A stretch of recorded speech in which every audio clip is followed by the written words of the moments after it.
أبا عبد الله يا أبا عبد الله.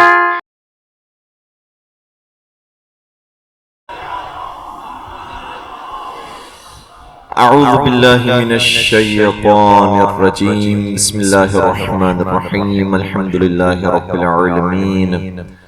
الحمد لله الذي هو الأول والآخر والظاهر والباطن وله الملك وله الحمد يحيي ويميت ويميت ويحيي وهو حي لا يموت بيده الخير وهو على كل شيء قدير.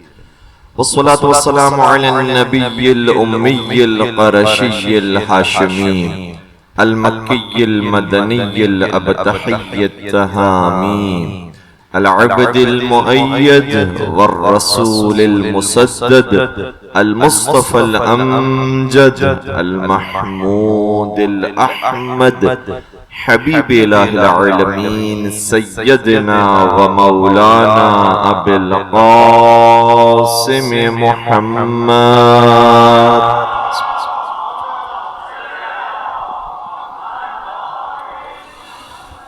وعلى أهل بيته الطيبين الطاهرين المعصومين المظلومين الذين ذهب الله عنهم الرجس وطهرهم تطهيرا.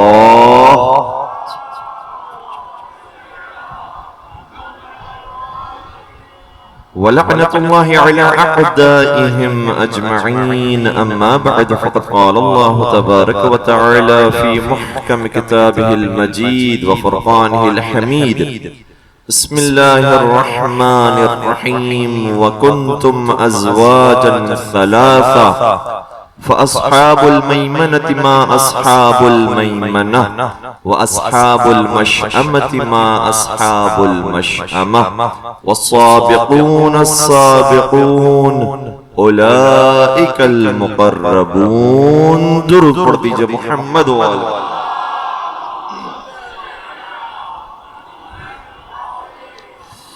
عزیزان گرامی قدر، آج کی یہ تیسری گفتگو ہے اور پہلی دو گفتگویں کوشش کی گئی تھی کہ مناسبتوں پر کی جائیں، لہٰذا پہلی گفتگو میں سرکار رسالت مآب اور سرکار امام حسن مجتبیٰ پر، اور دوسری گفتگو آخری سفر کی مناسبت سے 8ویں سرکار حضرت امام علی رضا علیہ السلام کی مناسبت پر کی گئی.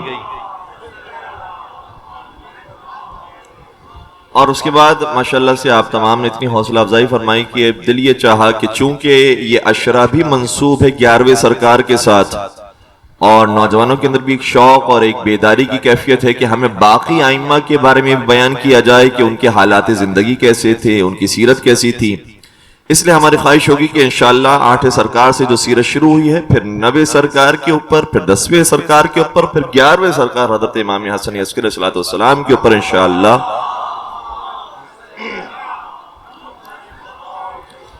گفتگو پیش کریں گے. جس آیت کریمہ کی تلاوت کا شرف حاصل کیا جا رہا ہے، سب سے پہلے اس کے ترجمے کو، اس کی کچھ تفسیر کو پیش کرنے کی کوشش کریں گے.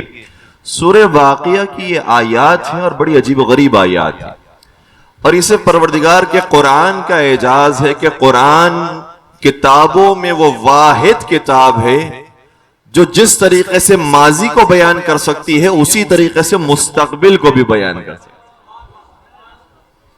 ورنہ دنیا کی کسی کتاب میں اور کسی انسان میں اتنی طاقت نہیں کہ بیان کر سکے کہ مستقبل میں کیا ہونے والا ہے، بلکہ ہم تو یہ بھی نہیں جانتے کہ اگلے لمحے کیا ہونے والا ہے. لوگ بڑی بڑی باتیں کر جاتے ہیں، اور بہت سے واقعات ان افراد کی کہ جن کو اپنی دولت پر بھروسہ تھا، اپنے پیسے پر بھروسہ تھا، انہوں نے کہا کہ ابھی پروردگار کو تو ہمارا حساب چکانے میں وقت لگے گا.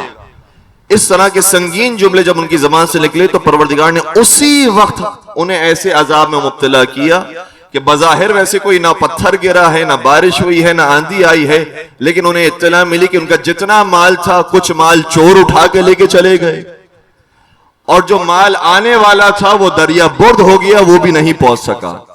اور لمحے بھر کے اندر جو امیر ترین لوگ تھے وہ فقیر ترین لوگوں میں تبدیل ہو گئے. اس لیے انسان کو اگلے لمحے کی بھی خبر نہیں ہے کہ آئندہ کیا ہونے والا ہے، لیکن خدا قرآن میں بیان کرتا ہے کہ مجھے معلوم ہے مستقبل میں کیا ہونے والا. اسی لیے ان آیات کا ہم نے انتخاب کیا ہے کہ جو مستقبل کی ہمیں خبر دے رہی ہے اور یہ بیان کر رہی ہے کہ قیامت کے میدان میں 3 گروہ حاضر کیے جائیں گے.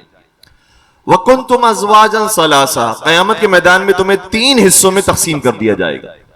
فَأَصْحَابُ الْمَيْمَنَةِ مَا أَصْحَابُ الْمَيْمَنَةِ، جو دائیں طرف والے ہیں ان کا تو کیا کہنا، وہ تو دائیں طرف والے ہیں اور وہ سعادت مند ہیں. وَأَصْحَابُ الْمَشْأَمَةِ مَا أَصْحَابُ الْمَشْأَمَةِ، اور جو بائیں طرف والے ہیں وہ کتنے بدبخت ہیں، وہ تو جہنم میں جانے والے ہیں. اب ہمیں سمجھ میں نہیں آیا کہ جب فیصلہ ہو گیا ہے کہ کچھ جنت میں جائیں گے کچھ جہنم میں جائیں گے تو تیسرا کون سا گروہ رہ جاتا ہے؟ بھئی یا تو جنت ہے یا جہنم ہے، اور کون سا تیسرا گروہ ہے؟ وہاں تو ایسا نہیں کہ کوئی درمیان کا راستہ ہو. پھر یہ کون سا تیسرا گروہ ہے جو پروردگار بیان کر رہا ہے اور کہہ رہا ہے کہ قیامت کے میدان میں یہ گروہ موجود ہوگا؟ یہ سننے کے قابل ہے حصہ. خدا فرماتا ہے وَالسَّابِقُونَ السَّابِقُونَ أُولَئِكَ الْمُقَرَّبُونَ، اور تیسرا گروہ ان افراد کا ہے جو نہ جنتی کہلائیں گے نہ جہنمی کہلائیں گے، بلکہ یہ تو وہ ہوں گے جو جنت اور جہنم کو تقسیم کرنے والے کہلائیں. یہ تو سبقت اختیار کرنے والے تھے، لہٰذا ہم نے ان کو ہر میدان میں سبقت دی ہے، اور جب یہ وہاں پہنچیں گے تو یہ جنت اور جہنم کو تقسیم کرنے والے ہوں گے. اور روایات کے اندر آیا ہے کہ سابقین میں سے جو سب سے زیادہ سبقت اختیار کرنے والے ہیں وہ ہمارے آپ کے مولا امیر کائنات امیر المومنین امام المتقین علی بن ابی طالب علیہ السلام.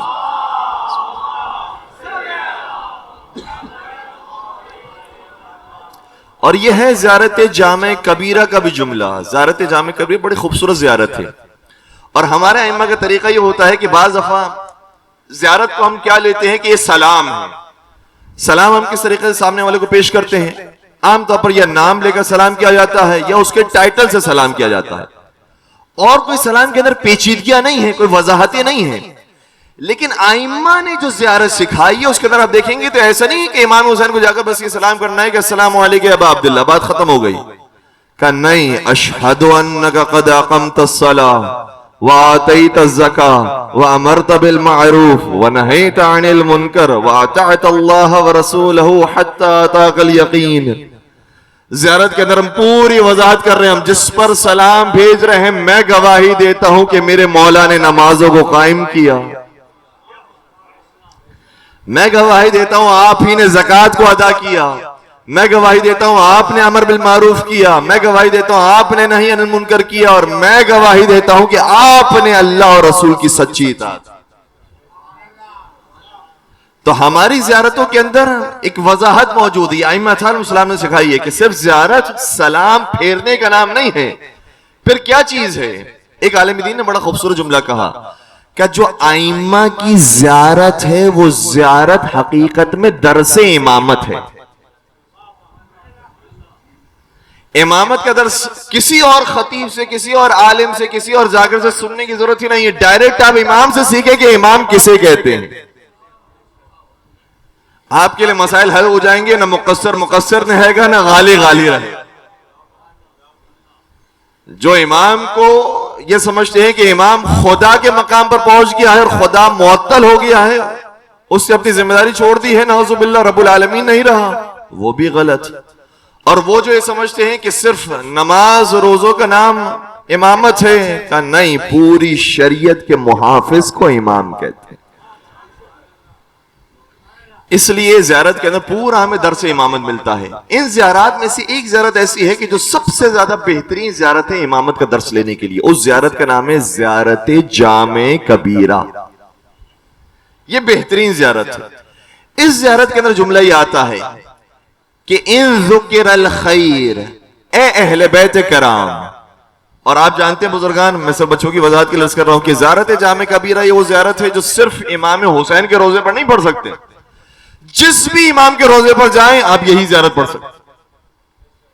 یہ باقاعدہ سوال کرنے والے نے کہا تھا کہ مولا کوئی ایسی جامع زیارت بتائیں کہ مولا علی کے روزے پر جائیں تب بھی وہی زیارت پڑھیں، مولا رضا کے روزے پر جائیں تب بھی وہی زیارت پڑھیں. ایسی جامع زیارت بتائیے زیارت جامع کبیرہ کے اندر. تو امام نے فرمایا کہ ہم اہل بیت کی بارگاہ میں آؤ تو اس طرح سے سلام پیش کرو، ان ذکر الخیر، جہاں پر بھی خیر کا ذکر آئے گا، فَكُنْتُمْ اولہ ومعدنہ ومأواہ ومنتہاہ. جہاں پر بھی خیر کی بات کی جائے گی، جہاں پر بھی نیکیوں کا ذکر آئے گا، جہاں پر بھی بندگی کا ذکر آئے گا، وہاں آپ پہلے بھی نظر آئیں گے، سب سے آگے بھی نظر آئیں گے، سبقت اختیار کرتے ہوئے بھی نظر آئیں گے. آپ ہی کے مقام سے خیر پھوٹتا ہے، آپ ہی نیکیوں کا سرچشمہ ہے. اسی لیے کسی نے تو کیا خوب کہا تھا کہ ہے بندگی کے دیس میں سب سے بڑا حسین. ہے بندگی کے دیس میں سب سے بڑا حسین، کرتا رہا ہے اس کے لیے کیا سے کیا حسین، کرتا رہا ہے اس کے لیے کیا سے کیا حسین. لبیک لوگ کہتے ہیں پروردگار کو، اور پروردگار کہتا ہے لبیک یا حسین.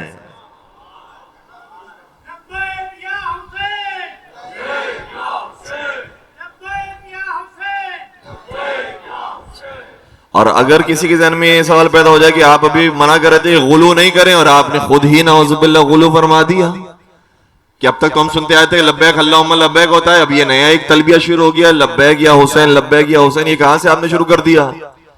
ویسے تو بہت سارے اس کی دلائل ہیں، لیکن اس میں سے ایک چھوٹی سی دلیل پیش کر رہا ہوں جو متفق علیہ روایت ہے، تمام کتابوں کے اندر موجود ہے، کہ نبی اکرم نے شاہ فرمایا اگر کوئی شخص سونے سے پہلے 10 مرتبہ پروردگار کو اس طرح سے پکارتا ہے کہ یا اللہ یا اللہ یا اللہ یا اللہ یا اللہ یا اللہ یا اللہ یا اللہ یا اللہ یا اللہ، تو خدا کی طرف سے آواز آتی ہے لبیک یا عبدی. تو نے مجھے 10 مرتبہ پکارا یا اللہ کہہ کر، تو میں تجھے جواب دیتا ہوں لبیک یا عبدی، ہے میرے بندے میں حاضر ہوں تیرے لیے. لبیک کا مطلب کیا ہے؟ میں حاضر ہوں تیرے لیے، میں حاضر ہوں تیرے لیے. یہ کس کے لیے بات کی جا رہی ہے؟ ایک عام مسلمان کے لیے جو سونے سے پہلے صرف زبان سے کہہ دے یا اللہ یا اللہ یا اللہ. اور وہ جو کل ایمان کا بیٹا ہو، جو پورے دین کو بچانے والا ہو، اور جس نے زبان کے ذریعے نہیں اپنے خون کے ذریعے یا اللہ کہلوایا ہو، کیا حق نہیں بنتا کہ یہاں سے وہ یا اللہ خون کے ذریعے لکھوائے اور وہاں سے آواز آئے لبیک یا حسین، لبیک یا حسین. اس لیے کوئی یہ غلو کی بات نہیں ہے، ہم یہ کہتے ہیں ہم حاضر ہیں مولا حسین، آپ کی خدمت میں سلام پیش کرنے کے لیے، آپ کا شکریہ ادا کرنے کے لیے ہم حاضر ہیں. تو امام حسین ہو، باقی ائمہ علیہم السلام ہو، ہر ایک سبقت اختیار کرتا ہوا نظر آتا ہے نیکیوں کے کام میں. اچھا، ایک ہمارا بھی ایک عجیب انداز ہے. پہلے میں ایک روایت کا بھی سہارا لے لوں. چھٹے سرکار حضرت امام جعفر صادق علیہ السلام یہاں فرماتے ہیں. اچھا، یہ روایت کوئی معمولی روایت نہیں، کتاب کافی کے اندر یہ روایت موجود ہے. ایک شخص آیا چھٹے سرکار کی خدمت میں، وہ کہتا ہے کہ میں نے آپ سے یا آپ کے آباء و اجداد سے ایک حدیث سنی ہے، مجھے آپ ویریفائی کر کے بتائیے گا یہ حدیث واقعاً آپ کی حدیث ہے یا کسی نے ایسے بنا دی ہے. امام نے فرمایا کہ حدیث سنا ہو. کہ ہم نے سنا ہے کہ آپ نے فرمایا اذا عرفت فعمل ما شئت، جب تم ہماری معرفت حاصل کر لو تو پھر تمہاری مرضی ہے، جو چاہتے ہو کرو. کیا واقعاً آپ نے ایسا فرمایا ہے کہ آپ کی اگر معرفت حاصل ہو جائے پھر جس کی جو مرضی ہو کرے؟ امام نے یہ بھی نہیں کہا کہ یہ حدیث غلط ہے، امام نے یہ بھی نہیں کہا کہ یہ حدیث صحیح ہے. امام نے بڑا خوبصورت جواب دیا. امام نے فرمایا کہ اس جملے کا مطلب تم نے سمجھا کیا ہے؟ اب اس کے دل کے اندر جو چیز موجود تھی وہ زبان پر آ گئی. اس سے کہا کہ مولا ہم نے تو سادہ سا مفہوم یہ سمجھا ہے کہ جب آپ کی معرفت حاصل کر لے تو پھر اس کی جو مرضی عمل کرے. پھر نعوذ باللہ اس سے بڑے بڑے گناہوں کے نام لیے، پھر وہ فلاں گناہ بھی کر لے، وہ فلاں گناہ بھی کر لے، وہ فلاں گناہ بھی کر لے. آپ کی معرفت آ گئی ہے اس کو. امام نے جیسے یہ جملے سنے فرمایا انا للہ و انا الیہ راجعون. تم نے ہماری اس حدیث کا یہ مفہوم سمجھا ہے کہ ہماری محبت حاصل کرنے کے بعد پھر چھٹی ہو گئی، جو کرنا ہے کرو، پھر قرآن نازل کرنے کی ضرورت کیا ہے؟ پھر ہماری احادیث کی ضرورت کیا ہے؟ پھر نہج البلاغہ کی ضرورت کیا ہے؟ اب یہ میرے جملے ہیں. پھر صحیفہ سجادیہ کی ضرورت کیا ہے؟ پھر ہمارے کردار کی، ہماری سیرت کی، انبیاء کے آنے کی ضرورت کیا ہے؟ امام نے فرمایا جو ہمارے آبا و اجداد نے فرمایا تھا اس کا یہ مطلب نہیں تھا، اس کا مطلب یہ تھا اذا عرفت فاعمل ما شئت من قلیل الخیر وکثیرہ. فرمایا ہمارے جو جد نے بیان کیا تھا اس کا مطلب یہ ہے کہ جب ہماری معرفت حاصل ہو جائے تو یہ نہیں کہ جو چاہتے ہو کرو، پھر یہ مطلب ہے جتنا بہتر سے بہتر کر سکتے ہو کرو. جتنا بہتر سے بہتر کر سکتے ہو کرو، یہ مطلب ہے. یہ نہیں کہ جو کر سکتے ہو کرو، جتنا کر سکتے ہو کرو. اگر واجبات سے بڑھ کر تم نماز شب پڑھ سکتے ہو، مستحبات انجام دے سکتے ہو، زیارت پر جا سکتے ہو، عمرے پر جا سکتے ہو، اور ترقی کرو. لیکن اگر نہیں کر سکتے تو کم از کم جو لمٹ ہے وہ تو واجبات کی ہے. من قلیل الخیر وکثیرہ. اگر قلیل کر سکتے ہو تو قلیل، اور اگر کثیر کر سکتے ہو تو کثیر انجام دو. جب مولائے متقیان کو کوئی چاہنے والا ہوگا تو کیسے ہو سکتا ہے وہ متقی نہ ہو؟ کوئی زین العابدین کا ماننے والا ہو، کیسے ہو سکتا ہے وہ عبادت گزار نہ ہو؟ کوئی امام باقر کا ماننے والا ہو، کیسے ہو سکتا ہے کہ وہ علم رکھنے والا نہ ہو؟ کوئی امام صادق کا ماننے والا ہو، کیسے ہو سکتا ہے کہ وہ سچ بولنے والا نہ ہو؟ کوئی امام رضا کا ماننے والا ہو، کیسے ہو سکتا ہے کہ وہ راضی پہ رضا نہ ہو؟ یہ جتنے بھی ہمارے امام ہیں، ہر امام کے القابات دیکھیں کتنے پاکیزہ ہیں. جب ہمارے امام کے القابات اتنے پاکیزہ ہیں تو چاہنے والے بھی اتنے ہی پاکیزہ ہونے چاہیے. اور پھر میں وہ جملہ آپ کی خدمت پیش کرتا ہوں کہ جو روایت سے پہلے پیش کرنے کی کوشش کر رہا تھا، وہ یہ ہے کہ بس اوقات لوگ یہ کہتے ہیں کہ نہیں مولانا ہمارے اہل بیت، بالکل ایسا ہی ہے کہ اہل بیت جہاں جائیں گے جنت میں وہیں آپ کو لے جائیں گے، وہیں انشاءاللہ ہمیں لے جائیں گے. اہل بیت یہ پسند نہیں کرتے کہ ان سے محبت رکھنے والا ہو اور وہ پیچھے رہ جائے. عجیب و غریب روایات ہیں اہل بیت کی محبت کے بارے میں. ایسی روایات ہیں کہ اہل بیت جنت میں قدم نہیں رکھیں گے جب تک کہ اپنے ایک ایک محب کو جنت میں پہلے داخل نہ کر دیں. لیکن کسی نے کیا خوب کہا تھا کہ جہاں جنت کی بات آتی ہے تو وہاں کہتے ہیں کہ جہاں وہ وہاں ہم، لیکن جب عمل کی بات آتی ہے تو کہتے ہیں کہاں وہ کہاں ہم. جب آپ نے جنت کے اندر یہ معیار قائم کیا ہوا ہے کہ جہاں وہ وہاں ہم، تو عمل کے اندر بھی یہ معیار ہونا چاہیے کہ جہاں وہ. اور باقاعدہ زیارت عاشورہ کے اندر یہ جملہ ہے اور ہم یہ دعا پڑھتے ہیں. ہم کہتے ہیں زیارت عاشورہ کے اندر اللہم اجعل محیای محیا محمد وآل محمد ومماتی ممات محمد وآل محمد. پروردگار مجھے ایسی زندگی دے جیسی محمد وآل محمد کو ملی، اور ایسی موت دے جیسی محمد وآل محمد کو ملی. اسی لیے وہ جو مشہور جملہ ہے کہ live like علی die like حسین، یہ تو سب سے پہلے ہمارے حق کے لیے ہے کہ زندگی ہمیں پروردگار دے تو محمد و آل محمد کے راستے پر دے، موت دے تو محمد و آل محمد کے راستے پر دے. اور یہ آپ کو کبھی تنہا نہیں چھوڑیں گے، ہر جگہ پر آپ کا دامن تھامنے والے ہیں اگر ہم نے تھوڑا سا کوشش کی اور محبت کا واقعہ نے اظہار کر کے دکھایا. محبت کہلا ہی اسی وقت جاتی ہے جب اشاروں پر بھی عمل کیا جائے، ورنہ تو وہ محبت نہیں ہے، وہ دھوکہ ہے. بلال قطب صاحب نے ایک مرتبہ ہم سے سوال کیا تھا کہ محبت کس چیز کا نام ہے. ہم نے کہا تھا کہ دیکھیں محبت بعض لوگوں نے سمجھا ہوا ہے کہ صرف چومنے کا نام ہے. ٹھیک ہے، یہ بھی ایک محبت کا درجہ ہے. انہوں نے کہا کہ اہل بیت کی اتنی محبت ہے، اتنی محبت ہے، اتنی محبت کا ذکر قرآن کریم میں، اس کے بعد فائدہ کیا ہوگا؟ ہم نے کہا دیکھیں فائدہ یہ ہوگا جب رسول چلے گئے ہیں اگر اہل بیت سے محبت ہوگی تو وہ بتائیں گے جہاں ہم ہیں وہیں حق ہے. اگر محبت ہوگی تو پھر انسان علی ابن ابی طالب کے راستے پر رہے گا، مولا حسن کے راستے پر رہے گا، مولا حسین کے راستے پر رہے گا. تو جس سے محبت ہوتی ہے انسان پھر اس راستے پر رہتا ہے. اور باقاعدہ کربلا کے میدان میں ہمیں یہ منظر نظر آتا ہے. کربلا کے اندر ایک شخص ایسا ہے جو آیا امام حسین سے ملاقات کرنے کے لیے. جو امام نے حج نہیں کیا تھا وہ حج کر کے پھر امام کے پیچھے آیا. مختلف منزلوں کو طے کرتا کرتا امام کے قریب پہنچا. امام سے کہا کہ مولا آپ کہاں جا رہے ہیں؟ امام نے فرمایا ہم کوفہ جا رہے ہیں. کہ کوفہ نہ جائیے گا، وہاں کے لوگ آپ کو قتل کر دیں گے، آپ سے وفا نہیں کریں گے. امام نے فرمایا مجھے تجھ سے زیادہ پتا ہے. کہ پھر اس کا مطلب آپ شہادت کے لیے جا رہے ہیں، آپ مرنے کے لیے جا رہے ہیں؟ امام نے فرمایا کہ میرے نانا نے مجھ سے وعدہ کیا تھا اے حسین تجھے شہید کیا جائے گا، اور شہادت کے بعد میرا دین بچے گا، اس لیے میں شہادت کے لیے جا رہا ہوں. پھر اس نے جو جملے کہے نا وہ سننے کے قابل ہے. یہ کہنے والا کون ہے؟ اس کا نام ہے عبداللہ بن عمر. کس کا بیٹا ہے؟ سمجھ گئے؟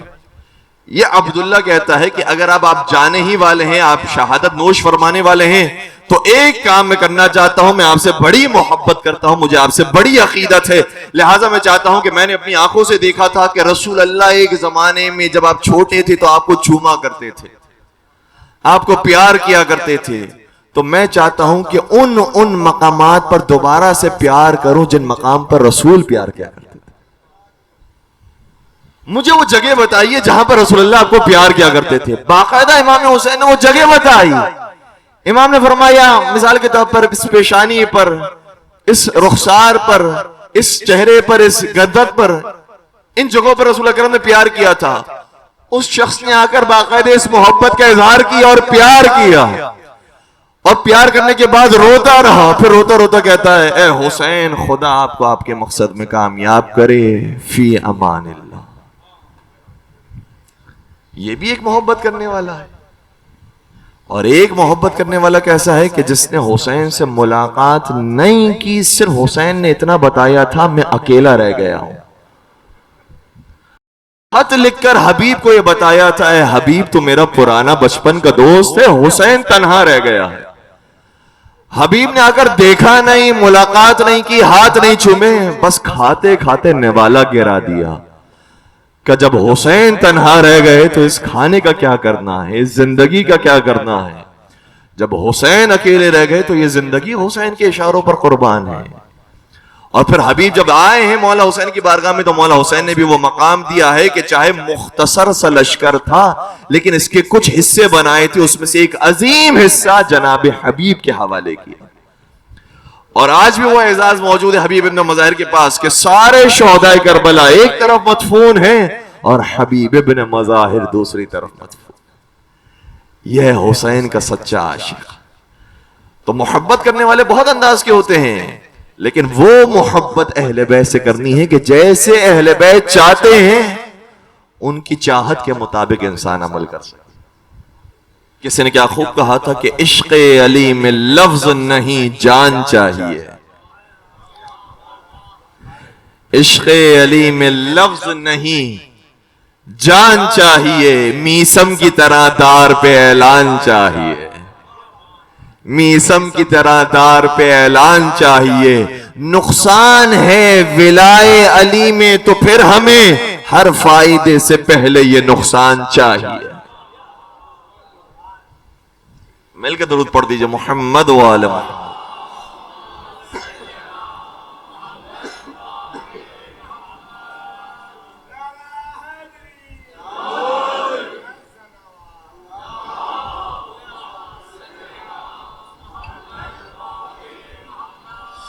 میں چاہتا تھا کہ امام تقی کا موضوع جلدی آپ کی خدمت میں شروع کروں اور پیش کروں، لیکن بات سے بات نکلتے جا رہی ہے، مجھے معاف کیجئے گا. کل بھی ایک بات آئی تھی اور ادھوری رہ گئی تھی اور اتفاق سے موضوع کے ساتھ منسلک ہو گئی ہے، اس لیے میں پیش کر رہا ہوں. کل آپ کی خدمت بیان کیا کہ مولا رضا کی زیارت کے بڑے فوائد ہیں، بڑی برکات ہیں، جو مانگا جاتا ہے مل جاتا ہے. لیکن یقیناً یہ بھی آپ جانتے ہیں کہ مولا رضا کی بارگاہ میں اور اسی طریقے سے حتیٰ خدا کی بارگاہ میں بھی آ کر انسان بہت ساری دعائیں مانگتا ہے تو وہ قبول فی الوقت نہیں ہوتی. لیکن ایسا ہے نہیں کہ کوئی چیز رد کر دی جائے. یہ یاد رکھیے گا، خدا نے قرآن میں فرمایا ادعونی استجب لکم، تم مجھے پکارو میں جواب دیتا ہوں. اور یہ تو قرآن کریم کی بھی آیت ہے. دیکھیں دو آیتوں کے ذریعے میں آپ کی خدمت میں مولا رضا کی جو ہم سلام پیش کرتے ہیں اور مولا رضا کی خدمت میں جو حاجات پیش کرتے ہیں وہ ہماری پوری ہوتی ہے نہیں ہوتی اس کا جواب دینا چاہ رہا ہوں. ایک آیت یہ ہے جو قرآن کریم کی کہتی ہے اذا حییتم بتحیۃ فحیوا باحسن منها او ردوها. ظاہراً یہ سورہ نساء کی آیت نمبر 86 ہے. تھک تو نہیں رہے آپ لوگ؟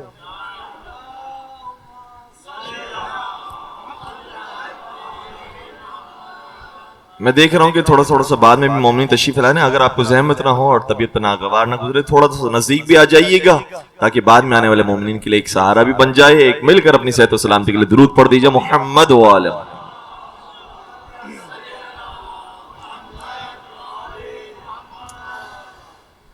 ماشاءاللہ ایک اور درود پڑھ دیجیے گا محمد وآلہ.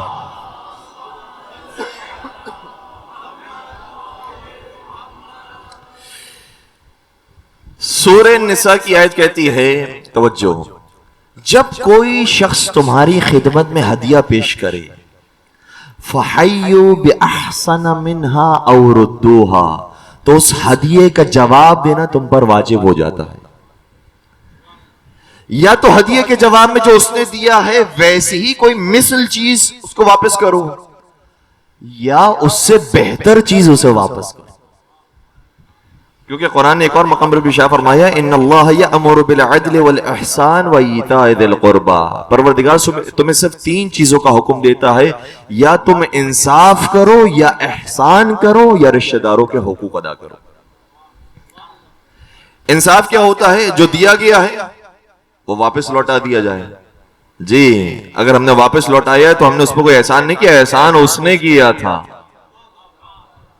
ہم نے اس کے ساتھ انصاف کیا. اور اگر جتنا اس سے دیا تھا اس سے کچھ اضافہ کر کے دیا تو خدا کہتا ہے ہاں انصاف کے ساتھ ساتھ احسان بھی کرو, تو پھر احسان پر بھی عمل ہوگا. تو سورہ نساء نے بھی کہا کہ اگر کوئی تمہاری خدمت میں تحفہ پیش کرے تو تمہیں چاہیے کہ یا اس جیسا تحفہ واپس کرو یا اس سے بہتر تحفہ واپس کرو. اب ہم آئے ہیں مولا رضا کی خدمت میں سلام کا تحفہ پیش کرنے کے لیے. یا تو اس بارگاہ سے کم از کم ہمیں ویسا ہی سلام کا جواب ملے گا جیسے میں نے سلام کیا ہے, یا مجھے یقین ہے اور پورا اطمینان ہے کہ یہ کریم ابن کریم کی بارگاہ ہے, میرا سلام حقیر ہے لیکن آپ کا جواب بہت عظیم ہے. اور اگر کسی کے ذہن میں آ رہا ہے کہ امام رضا تو دنیا سے چلے گئے ہیں, وہ کیسے تحفہ پیش کریں گے, وہ کیسے سلام کا جواب دیں گے, تو اب اس کا جواب دوسری آیت کے اندر موجود ہے. اور دوسری آیت کہتی ہے وَلَا تَحْسَبَنَّ الَّذِينَ قُتِلُوا فِي سَبِيلِ اللَّهِ أَمْوَاتًا بَلْ أَحْيَاءٌ عِندَ رَبِّهِمْ يُرْزَقُونَ. خبردار یہ خیال نہ کرنا جو رائے خدا میں شہید کر دیا گیا ہے وہ مردہ ہو گیا, نہیں وہ زندہ ہے اور وہ اللہ کے پاس سے رزق پا رہا ہے. تو اگر زندوں کو کوئی سلام کرے تو سلام کا جواب دینا واجب ہے یا نہیں ہے؟ اور آپ دیکھیں گے کہ سلام کے جواب میں اگر انسان ویسے ہی سلام کرتے تو پھر کیا ہوتا ہے؟ رسول نے فرمایا ہے سلام کرنے والے کو تو 69 نیکیاں ملتی ہے, جواب دینے والے کو صرف 1 نیکی ملتی. کیوں؟ کیونکہ سلام کر کے اس نے احسان کیا تھا, جواب دے کر آپ نے انصاف کیا.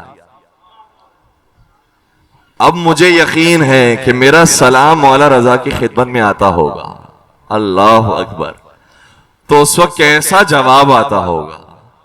اور اسی لئے مولا رضا نے فرمایا ہے اگر کوئی شخص 1 مرتبہ میری زیارت پر آتا ہے میں 3 مرتبہ اس سے ملاقات کے لیے آؤں, کم از کم 3 مرتبہ میں اس سے ملاقات کے لیے آؤں گا. کون کون سے 3 مقامات؟ جب ملک الموت روح قبض کرنے کے لیے آئے گا, جب اس کو قبر میں ڈالا جائے گا, اور جب میزان کا وقت ہوگا تو میں آؤں گا اس کی مدد کرنے کے لیے. تو ہم 1 مرتبہ مولا رضا کے پاس جاتے ہیں, مولا رضا کم از کم 3 مرتبہ ہمارے پاس آئیں گے.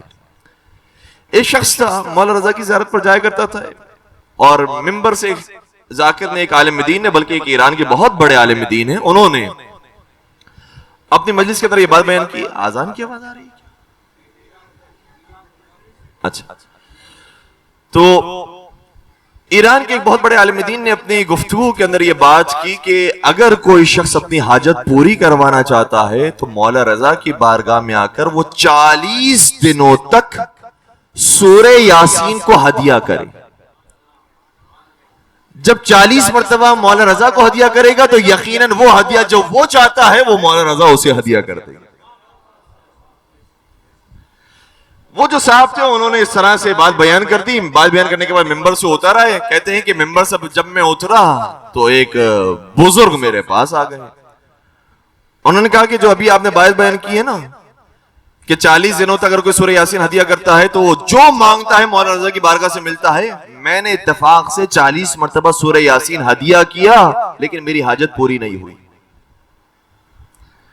اب عام طور پر جو بیان کرنے والے ہوتے ہیں وہ بھی یہ سوچ کے بیان کر رہے ہوتے ہیں کہ ابھی ہم نے 40 کا کہا ہے تو 40 ہوتے ہوتے بھی اتنا وقت لگے گا کہ کون ہمیں پھر تلاش کرے گا. کہتا ہے یہ پہلی مرتبہ ہوا, ہم نے پڑھ دیا, پتہ چلے ایک صاحب ایسے نکلے جو 40 مرتبہ پڑھ چکے تھے. اب تو بڑا مسئلہ ہو گیا. اب کہتے ہیں کہ بس میں بڑا پریشان تھا کہ اتنے میں انہوں نے دوسرا جملہ کہا. انہوں نے کہا کہ مجھے وہ حاجت تو نہیں ملی کہ جو میں مولا رضا سے چاہتا تھا, لیکن میں پھر بھی مولا رضا کی خدمت میں سورہ یاسین ہدیہ کرتا رہوں گا. اس نے کہا اچھا بڑی بات ہے, ماشاءاللہ سے بہت اچھی بات ہے. اس نے کہا کہ اصل میں ہوا ہے میرے ساتھ ماجرا جس کی وجہ سے میں آپ سے یہ بات کہہ رہا ہوں. جب میں نے 40 مرتبہ سورہ یاسین مولا رضا کو ہدیہ کر دی اور میں نے اپنی حاجت مولا رضا کی بارگاہ میں پیش کی, مولا رضا نے کئی مرتبہ ظاہر سی بات ہے کہ سنا لیکن اس کے باوجود کوئی جواب نہیں آیا, میری حاجت پوری نہیں ہوئی.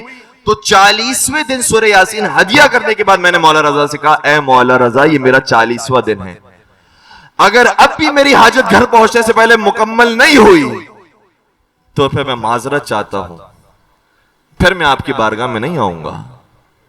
جب میں 40 مرتبہ آ کر آپ سے کہہ چکا ہوں میری حاجت ہے, میری یہ دعا ہے, اور پھر بھی میری آپ دعا پوری نہیں کر رہے ہیں, تو پھر میں نے سمجھ لیا کہ یہ عمل ٹھیک عمل نہیں ہے. یا تو میں کہہ سکتا ہوں کہ یہ بارگاہ ٹھیک بارگاہ نہیں ہے, نعوذ باللہ, یہ زیارت ٹھیک زیارت نہیں ہے. اس لیے میں آپ کی خدمت میں 40 مرتبہ آیا ہوں, اب تک میری ایک حاجت پوری نہیں ہوئی. کہتا جب میں وہ 40ویں دن ٹوٹے ہوئے دل کے ساتھ آخری الوداع کہنے کے بعد اپنے گھر میں واپس لوٹا ہوں تو اسی رات خواب میں مولا رضا آئے, اور مولا رضا نے آ کر فرمایا تو جو ہم سے مانگ رہا ہے جب تک تو زندہ ہے یہ حاجت پوری نہیں ہوگی, لیکن اگر تیری حاجت پوری نہیں ہو رہی ہے تو اس کا کیا یہ مطلب ہے کہ ہماری زیارت پر بھی نہیں آئے گا؟ تو ہماری زیارت پر آ, تو جو سلام کرتا ہے ہمیں پسند آتا ہے اور ہم تیرے سلام کا جواب دیتے ہیں. ایسا نہیں ہے کہ اگر تیری کوئی دعا اور تیری تمنا پوری نہیں ہو رہی تو اس کا مطلب تیری زیارت قبول نہیں ہو رہی. تو نے جتنی 40 کی 40 زیارتیں کی, ہم نے 40 کی 40 زیارتیں قبول کر لی. کہ بس میں خواب سے بیدار ہوا, میں نے کہا کہ میں اپنی حاجت بھول گیا اور میرے تو ذہن میں صرف یہ رہ گیا کہ اب میں جتنی زیارت پر جاتا ہوں مولا رضا میری زیارت کو سنتے ہیں اور میری حاضری کو قبول کرتے ہیں. کہ اب مجھے غم نہیں ہے میری کوئی تمنا پوری ہوتی ہے نہیں ہوتی, میرے دل میں اب وہ ارمان نہیں ہے کہ جو میں مانگوں گا وہ مجھے مل جائے. بس میرے دل کے اندر ایک تمنا ہے کہ جو میں آ کر سلام کروں اتنا خلوص سے سلام کروں کہ وہاں سے جواب سلام آتا رہے. اس لیے ذہن میں رکھیے گا, بہت سارے اعمال بہت سارے وظائف بیان کیے جاتے ہیں اور الحمدللہ بہت سارے وظائف ایسے ہوتے ہیں بطور خاص جو ہمارے برادران اہل سنت ہیں جنہوں نے بھی ان وظائف پر عمل کیا ہے, تقریباً وظائف پر ان کی وہ وظائف پورے ہو رہے ہوتے ہیں. لیکن اپنے لوگوں کی اس لیے وظائف پر کبھی کبھار مولا رضا زیادہ تاخیر سے کام لیتے ہیں کیونکہ یہ ہمارا در کہیں چھوڑ کر نہیں جائیں گے. اس لیے انہیں صبر سے آزماؤ, اور صبر سے آزمانے کے بعد ایسا ہو نہیں سکتا کہ کسی بندے مومن کو صبر سے آزمایا جائے اور پھر صبر کے انعامات سے نوازا نہ جائے. جتنا بھی صبر سے آزمایا جاتا ہے وہ صبر فراموش نہیں کیا جاتا, اس کے بدلے انعامات سے نوازا جاتا. اس لیے مولا رضا کی بارگاہ میں ہیں, امام تقی کی بارگاہ میں ہیں جن کا دوسرا نام حضرت امام جواد علیہ السلام ہے.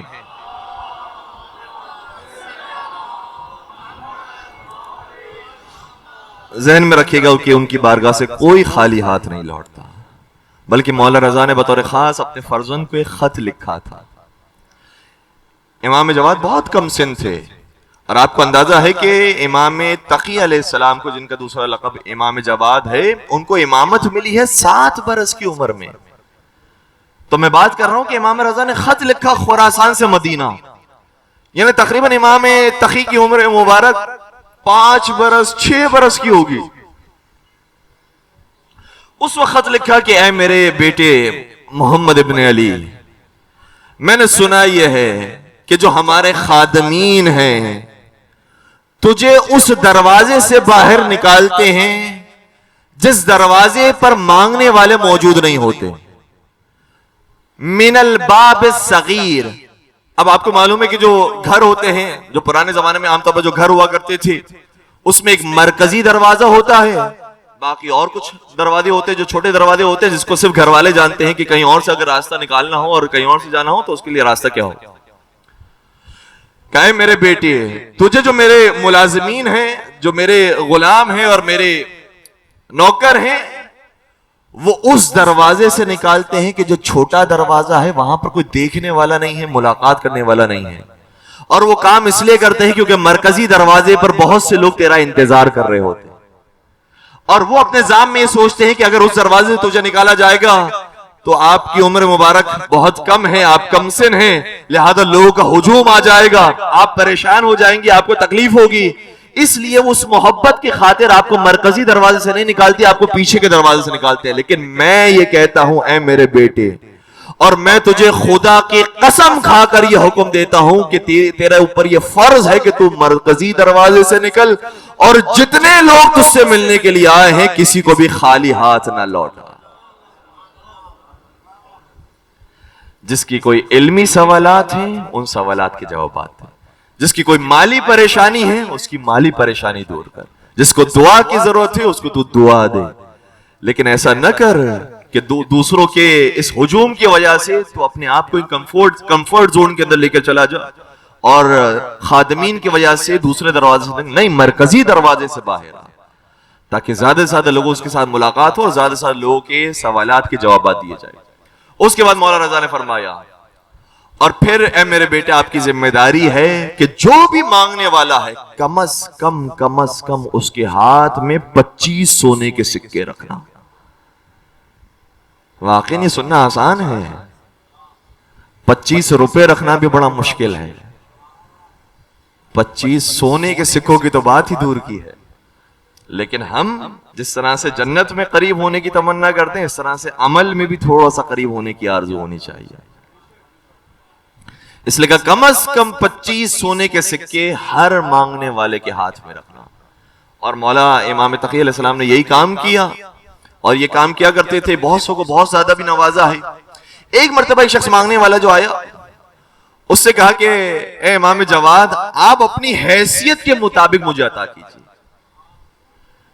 اب مانگنے والا بھی کبھی ایک معرفت کے ساتھ کوئی جملہ کہہ جاتا ہے، آپ کی جو جیسی استطاعت ہے ویسی عطا کریں. امام تقی نے بڑا عجیب جواب دیا، کہا کہ ہم ویسا عطا کر ہی نہیں سکتے.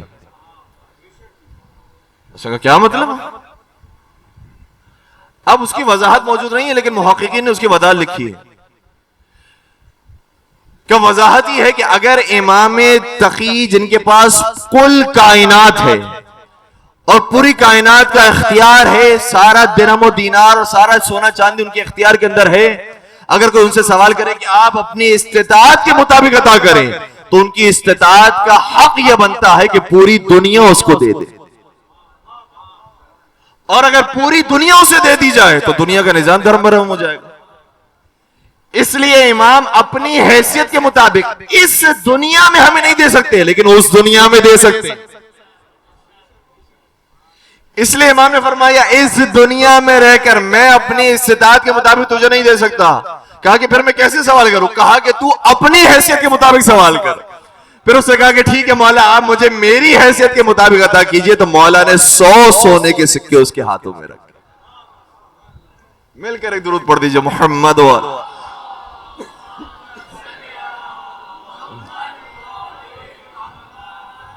اور یاد رکھیے گا کہ جواد اسے کہا جاتا ہے جو صرف مانگنے والوں کو نہیں دیتا، کوئی نہ مانگے دل میں آرزو رکھے اس کو بھی دے دیتا ہے.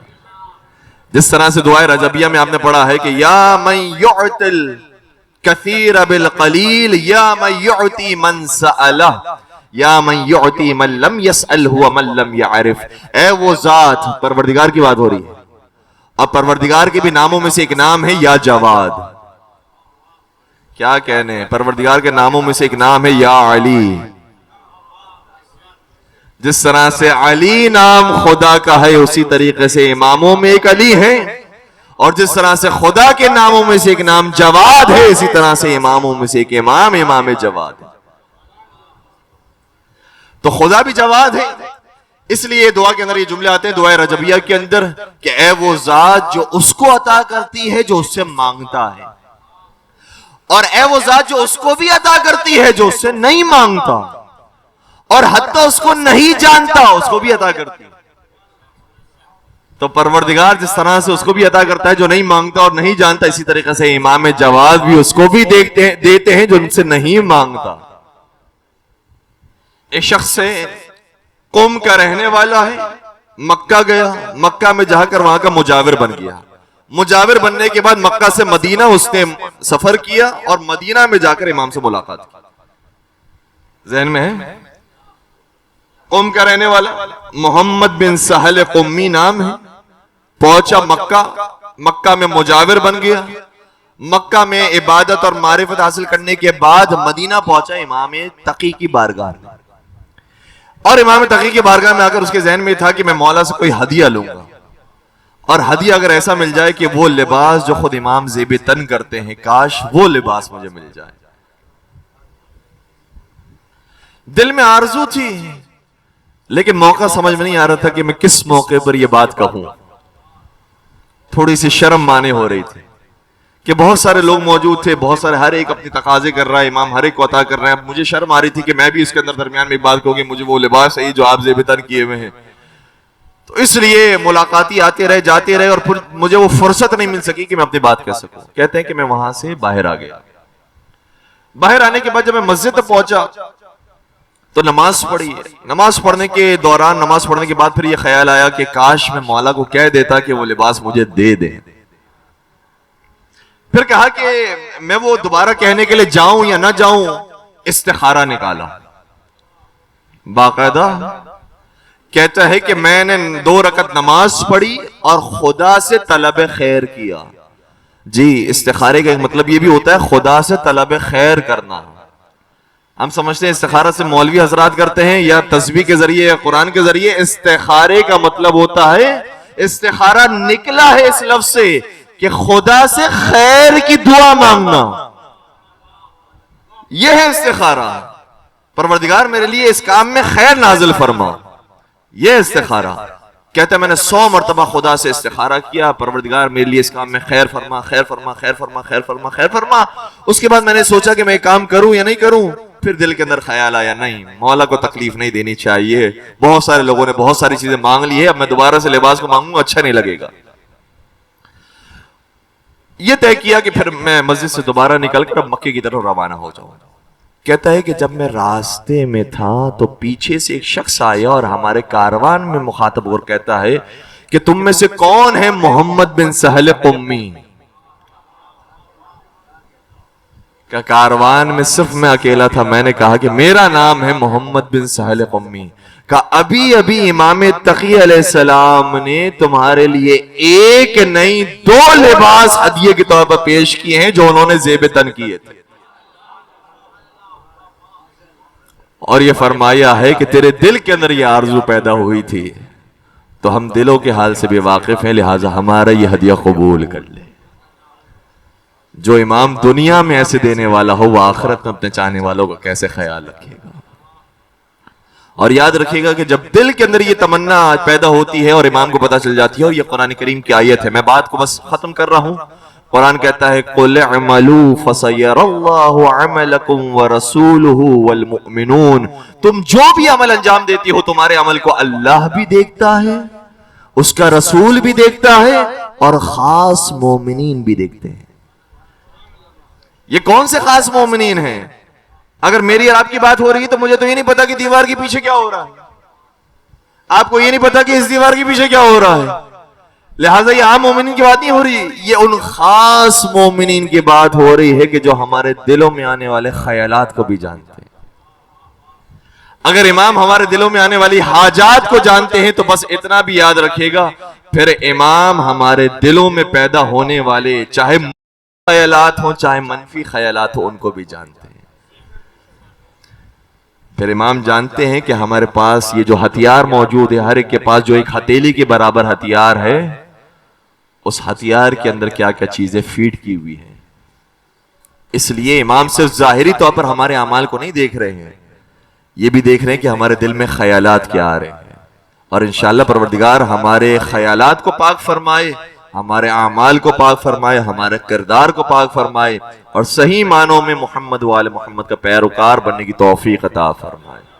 بس عزیزوں، یہ جو اتنی عطا کرنے والی ذات ہے نا، کربلا کے واقعے کے اندر ایک عجیب میں نے منظر دیکھا. اور یہ جو واقعہ آپ کی خدمت بیان کر رہا ہوں، ایسا واقعہ ہے جو ہمارے ممبروں سے ذرا کم سنا گیا ہے، ذرا کم بیان کیا گیا ہے، لیکن یہ تاریخ طبری میں بھی موجود ہے اور کامل ابن اسیر کے اندر بھی موجود ہے. عجیب و غریب سخاوت ہے اہل بیت کی. یتیم پرور گھرانہ ہے نا، کسی کو بھی درد میں دیکھ لے برداشت نہیں کر سکتے، پہلے اس کا مسئلہ حل کریں گے پھر اپنی بات ہوگی. خود بھوکے رہتے ہیں، بھوکوں کو پہلے کھلاتے ہیں. خود بھوکے رہتے ہیں، کوئی مہمان آ جائے اس کے سامنے اندھیرے میں اپنے ہاتھ کو صرف چلاتے ہیں لیکن کھانا اسے دیتے ہیں. یہ ہے اہل بیت کا گھرانہ. ایک عجیب واقعہ میں نے دیکھا، جب اہل بیت کا لٹا ہوا کاروان مدینہ پہنچا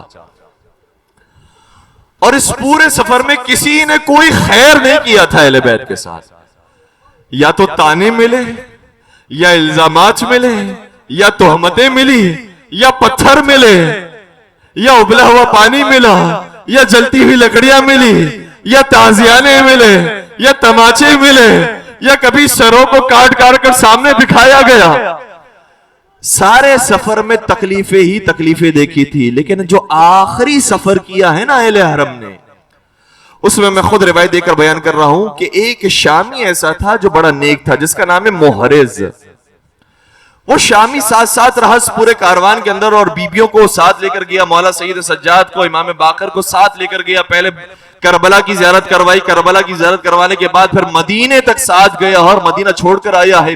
اور روایتی کہتی ہے کہ جہاں جہاں منزلوں پر کاروان رکتا تھا، یہ شخص اپنے ساتھیوں کے ساتھ دور چلا جاتا تھا تاکہ بیبیوں پر ہماری نظر نہ پڑے.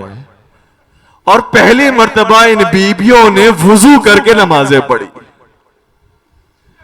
ایسی جگہوں پر روکا جاتا تھا جہاں پانی ہوتا تھا، یہ پانی بھی پیتی تھی، وضو کرتی تھی، نمازیں پڑھتی تھی، حسین کی پیاس کو یاد کرتی تھی، ماتم ہوتا تھا، عزاداری ہوتی تھی. پھر جب یہ ماحول ختم ہو جاتا تھا، پھر سامان سفر باندھا جاتا تھا، یہ شخص اپنے ساتھیوں کے ساتھ پورے احترام کے ساتھ بیبیوں کو کربلا لایا. کربلا لانے کے بعد احترام کے ساتھ مدینہ پہنچا گیا. جب مدینہ پہنچ گئی بیبیاں، تو ایک بیبی نے دوسری سے کہا یہ بڑا نیک انسان معلوم ہوتا، کہ جب اس نے ہمارے ساتھ اتنی نیکی کی ہے تو ہم بھی ضرور اسے صلہ دیں گے. میں کہوں گا اے بیبیوں، اس کا تعلق شام سے ہے، آپ کے دشمن کے شہر سے ہے، آپ اس کے ساتھ بھی نیکی کریں گی، آپ اس پر بھی احسان کریں گی. تو شاعر فرمائے گی تو نہیں جانتا ہمارے دادا علی مرتضیٰ ہے، تو نہیں جانتا ہمارے نانا خلق عظیم کے مالک ہیں، لہٰذا ہم پر کوئی ایک احسان کر دے، ہم احسان کا بدلہ ضرور احسان سے چکاتے ہیں. لہٰذا بیبیوں نے کہا کہ ہمارے پاس ویسے تو کچھ نہیں ہے، لیکن کچھ چلے ہوئے زیورات موجود ہیں، کہا بس ان زیورات کو جمع کیا جائے. بیبیوں کے جو بچے ہوئے زیورات تھے ان کو جمع کیا گیا. جمع کرنے کے بعد سید سجاد نے اس شامی کی خدمت میں پیش کیا کہ یہ تیری خدمت کا صلہ ہے. جیسے اسے اس زیورات کو دیکھا ڈر گیا، پیچھے ہٹتا ہے، کہتا ہے یہ کیا ہے؟ کہتا تو نے ہمارے ساتھ جو نیکی کی ہے ہمیں اپنے وطن پہ پہنچا دیا، یہ اس کا صلہ دینے کے لیے ہم آئے. شامی کہتا ہے خدا کی قسم اگر دنیا داری کا بھی میرا ارادہ ہوتا تو اس سے کم مال پر بھی میں راضی ہو جاتا، لیکن میرا ارادہ تو دنیا تھا ہی نہیں، میں تو آخرت کی خاطر آپ کو آپ کے وطن تک پہنچانے کے لیے آیا تھا. میرا مقصد اللہ کو راضی کرنا تھا، رسول اللہ کو راضی کرنا تھا، رسول کے اہل بیت کو راضی کرنا تھا. میں یہ کیسے زیورات لے سکتا ہوں؟ لیکن اہل بیت نے کہا جو ہم دے دیتے ہیں وہ واپس نہیں لیتے. بی بی یہ کہنے کے بعد مدینہ میں تو داخل ہو گئی, لیکن میں کہوں گا یا رسول اللہ 28 سفر کو آپ نے پردہ فرمایا, آپ کے پردہ فرمانے کے بعد آپ کی کریم بیٹی کے باغ پر بعض لوگوں نے قبضہ کر لیا. کاش یہ لوگ آپ کی بیٹی کے اوپر صرف آ کر اتنا کہہ دیتے ہم آپ پر ایمان لاتے ہیں, ہم آپ کے بابا کو ماننے والے ہیں, ہم قرآن پر عمل کرنے والے ہیں, ہم آپ سے محبت کرنے والے ہیں, یہ باغ آپ ہی کا باغ ہے. صرف یہ کہہ کر بھی چلے جاتے تو مجھے پورا یقین ہے زہرا کبھی بھی باغ سے دریغ نہ کرتی, ان سب کو اطلاع دیتی کہ یہ امیر ہو جاتے ہیں. لیکن اے سیدہ آپ پر وہ مظالم ڈھائے گئے جس کے بعد آپ نے فرمایا صبت علی مصائب لو انہا صبت علی الایام سرن لیالیا. بابا تیرے جانے کے بعد تیری زہرا پر وہ مصائب ڈھائے گئے, اگر روزے روشن پر پڑتے تاریک راتوں میں تبدیل.